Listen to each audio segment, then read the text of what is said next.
Magandang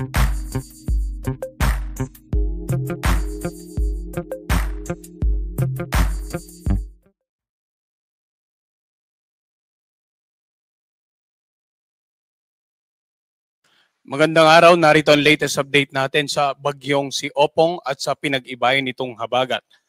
So dito sa ating latest satellite image ay makikita nga natin na patuloy ang kumikilos dito sa Visayas area, ang tinatayang sentro ng bagyong si Opong, at kaninang alas 10, ito ay nasa may bandang coastal waters na ng Ferrol, Romblon. Taglay ni Opong ang lakas ng hangin na umabot hanggang 110 kilometers per hour malapit sa gitna nito, at ang pagbugso ng hangin na abot ng hanggang 150 kilometers per hour. Sa ngayon kumikilos ito sa direksyong Pakanluran sa bilis na 35 kilometers per hour. At mapapansin din natin yung malawak na kaulapan nito umaabot hanggang sa ilang bahagi ng Northern Luzon, nakararaming bahagi nga ng Southern Luzon, buong Visayas at ilang bahagi po ng Mindanao. Kaya't meron pa rin po tayong nakataas ng mga tropical cyclone wind signal sa nakararaming bahagi ng ating bansa.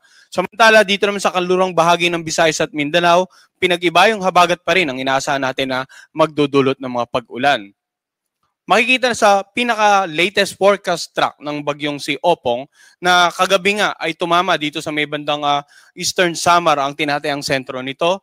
Then kaninang madaling araw, tumawid ng lalawigan ng Masbate. At ngayong umaga nga, tumama unang-una dito sa may bandang San Fernando, Romblon, and then dito sa may bandang Alcantara, Romblon. At inaasahan nga natin sa pagitan ng alas 12 hanggang alas 2 ngayong hapon ay tatama naman ang sentro nito dito sa may bandang Oriental Mindoro, tatawirin ng Mindoro Island hanggang sa tuluyan ng makalagpas ng landmass ng ating bansa. So pansinin po natin yung area probability anywhere dito sa Oriental Mindoro ay posibleng maglandfall itong bagyong si Opong, kaya dapat maging handa yung mga kababayan natin sa paglapit ng bagyong si Opong. At mapapansin nga natin bukas ng umaga alas 8 ay halos nasa northwestern boundary na ito ng ating area of responsibility, then posibleng lumabas ng ating PAR bago po makapananghali. So pansinin natin, halos naging consistent, nakapaloob pa rin sa area probability naging pagkilos ng bagyo during the last 24 hours or so. At yun ay inaasahan natin, yung i-consider pa rin nating paghahanda sa mga kababayan natin dito nga sa may bandang Oriental Mindoro and the Occidental Mindoro area. Sa ngayon, nakataas pa rin ng wind signal number 3 dito po sa mga lalawigan na naka-highlight ng orange. Mapapansin natin na nag-shift mula kahapon sa mga lalawigan sa silangang bahagi, napunta na po sa kanlurang bahagi dahil nga sa patuloy na pagkilos ng bagyong si Opong in the general direction towards the Mindoro provinces. Signal number 3 sa naka-highlight ng orange sa lalawigan po ng Batangas, sa Marinduque, dito sa Romblon, Mindoro provinces, at sa northern portion ng Aklan, at dito rin sa Caluya Island. Samantala, signal number 2 naman sa mga lugar na naka-highlight ng yellow.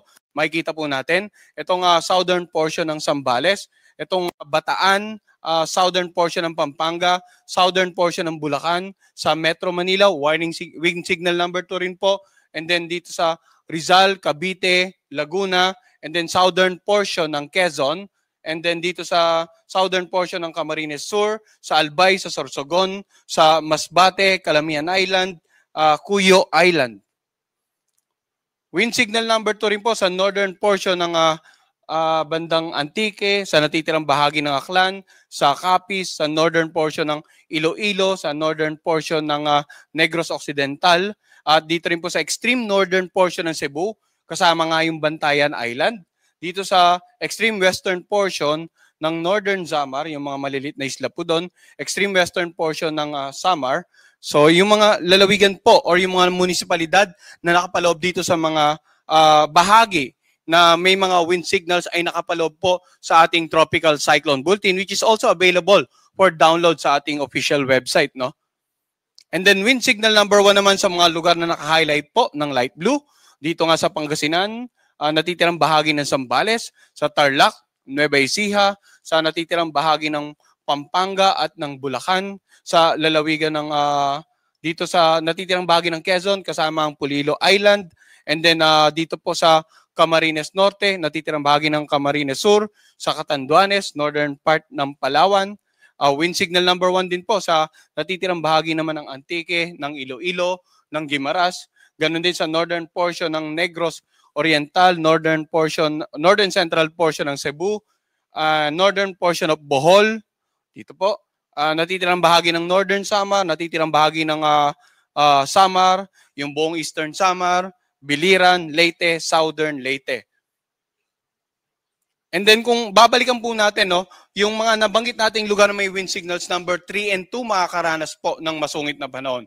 Pag sinabi nating masungit na panahon, malalakas na hangin na pwedeng makapagpatumba ng iba't ibang uri ng pananim, pwedeng makasira ng mga bahay na gawa sa mga light materials, lumang kahoy or iba pang mga istruktura na medyo weak ang pundasyon, pwede rin makapagpatumba ng ilang poste ng kuryente at billboards. As much as possible, ilang araw na tayo nagbibigay ng babala, manatili po sa loob ng kanilang bahay or designated evacuation centers habang inaasahan nga natin yung kasalukuyang paglapit at habang tumatuwid na ang sentro ng bagyong si Opong sa kanilang lugar.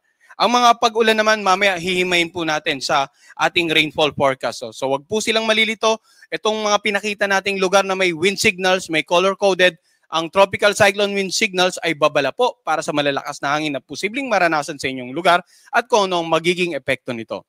Samantala sa mga lugar na may wind signal number 1, asahan po ang katamtaman hanggang sa malakas na hangin, katamtaman hanggang sa maalong karagatan.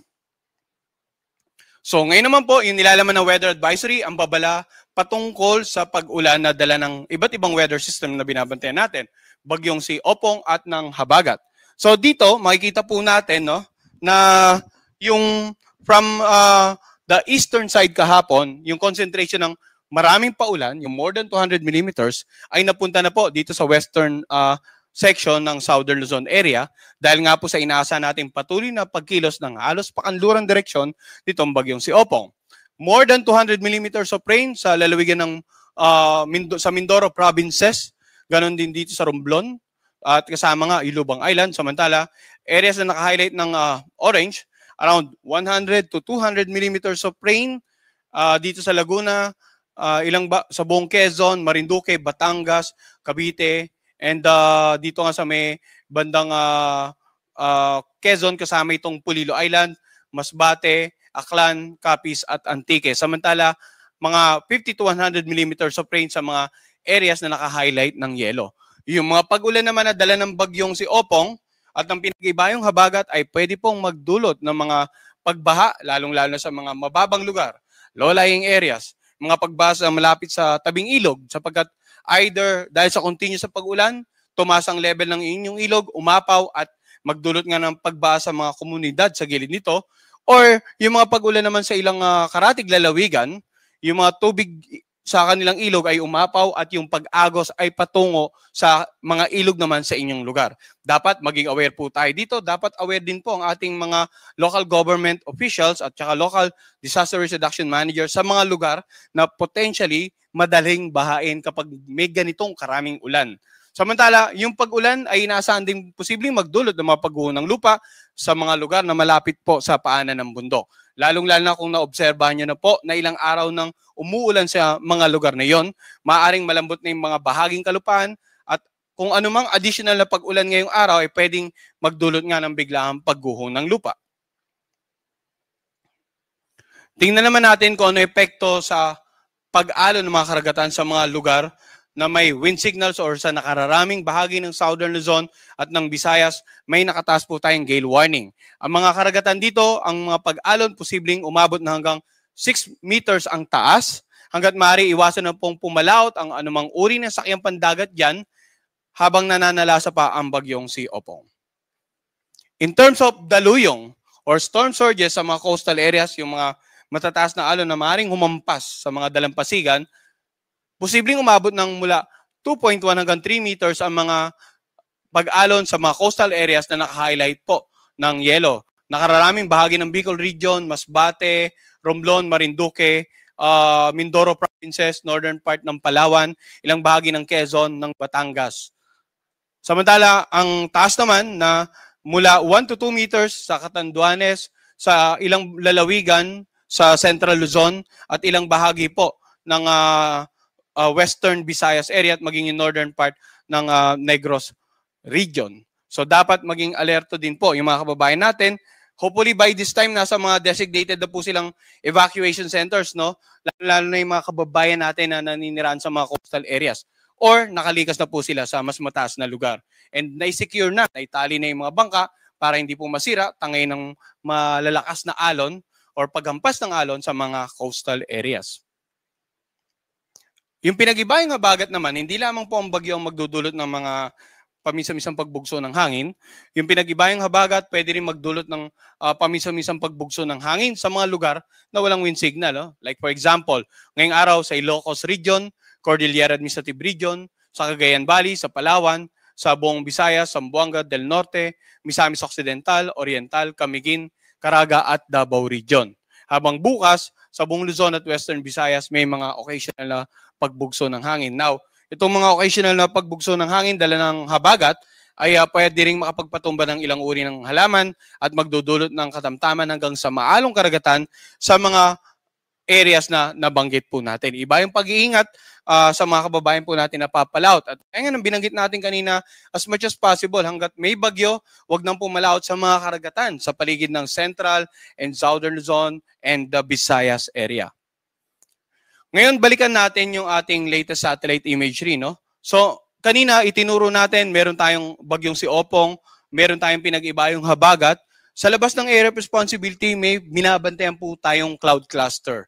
Sa ngayon, hindi pa ito low pressure, no? Hindi pa kinaklasify as low pressure dahil sobrang disorganized pa.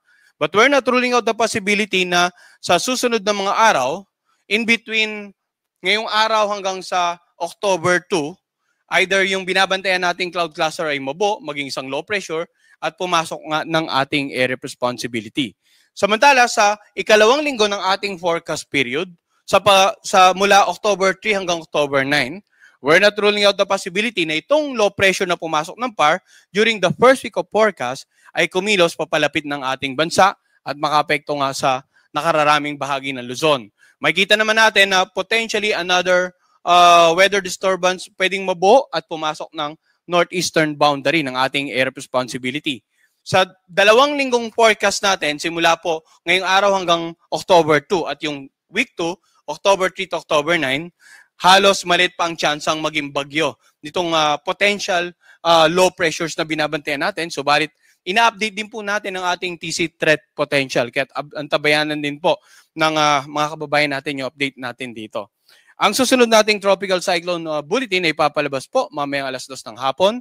Yan po muna ang latest mula dito sa Pag-asa Weather Forecasting Center. Magandang araw po sa kanilang lahat.